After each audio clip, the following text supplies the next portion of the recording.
a close friend of mine rang me while I was in New York, and she's a single mother with 3 kids, and she had to declare herself homeless, like as in officially declare it, and move back. She was lucky she could move in with her parents, but it was her and her 3 kids in one room. She had to be there for 10 months after that. And I remember at the time just having this huge moment of like, the world shouldn't be like this, that I have a friend who has 3 children and can't find a home for herself, and the system is kind of all broken.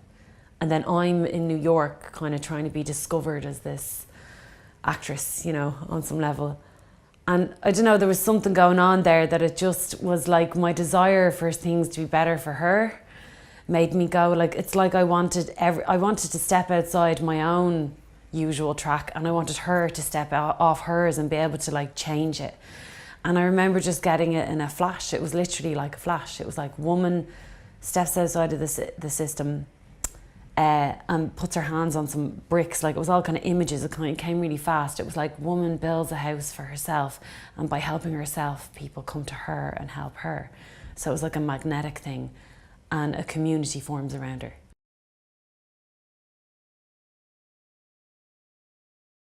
So when we meet Sandra, we see her in a very sheltered state, in a very kind of like closed off from the world. And it's lovely to play a character when you know everything that's in her past and inside of her, and let that slightly come out through the journey of getting to know her. I think she loves her children so much. I think that's kind of it's what makes her, it's what brings out the best in her, is her children. It's that love. That's her engine when she has no love left for herself, if you know what I mean. She's already been broken down and just absolutely ground down by Gary over the years. And it's her children that not only inspire her for some new ideas, but they're the reason she stayed, and they're the reason she left, you know. So they help her kind of get over herself, but also get behind herself.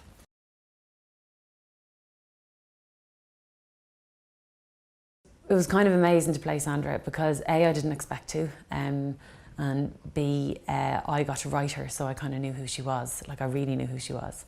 I only got to play her because FィLloyd came on board to direct and said that she wanted me to play the lead, because we'd worked together in theatre.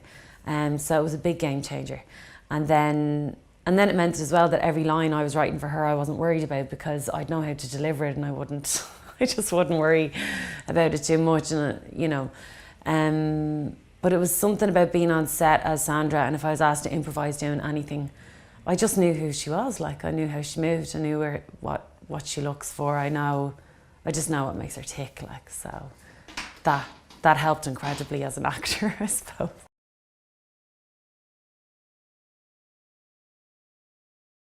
Working with Fì on set was incredible because we had an incredibly like close relationship already.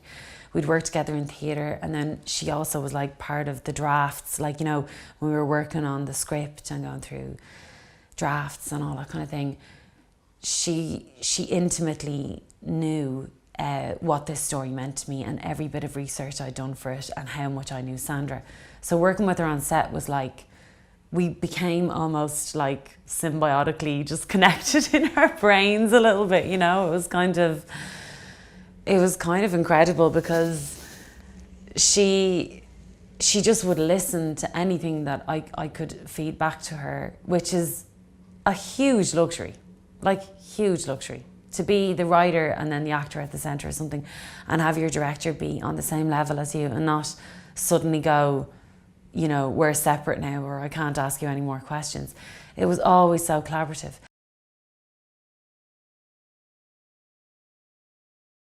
Okay, so the thing about researching like homelessness and social issues with this project was, after reading a lot of books and researching a lot online, it was the people that I met that really taught me something.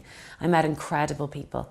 I met a famous lecturer of economics called Padraig Kirby, who lives in an eco-village called Clough-Jordan, and I went down there and I experienced a whole world of people that are literally people who are the solution to most of the climate change problems, the housing crisis problems. They're doing everything with solar power, doing everything with like natural resources and from the land, and only using locally sourced food. Padder taught me a lot about social consciousness and what it means to actually wake up to what equality could be, like what could really solve social problems. I remember when I told him about my moment of getting the idea for the film, I said it was probably the most insane moment of my life because I decided to change everything after that and write this story. And he said, no, that was the most sane moment of your life.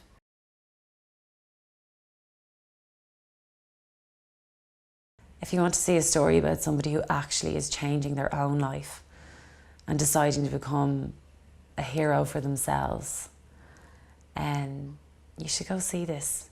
If you want some sort of hope or a kind of reminder that people can be redeemed, this is a film to watch. I want to build a house. サンドラには家が必要だった。 Sorry, guys. Late 3 times and you got your kids here. Please, I need this job. What are we doing, Sandra? I think this is good for the girls. I want to fix it, you know. Some people, you just can't. You need very, very few skills to be involved in a team that'll build a house.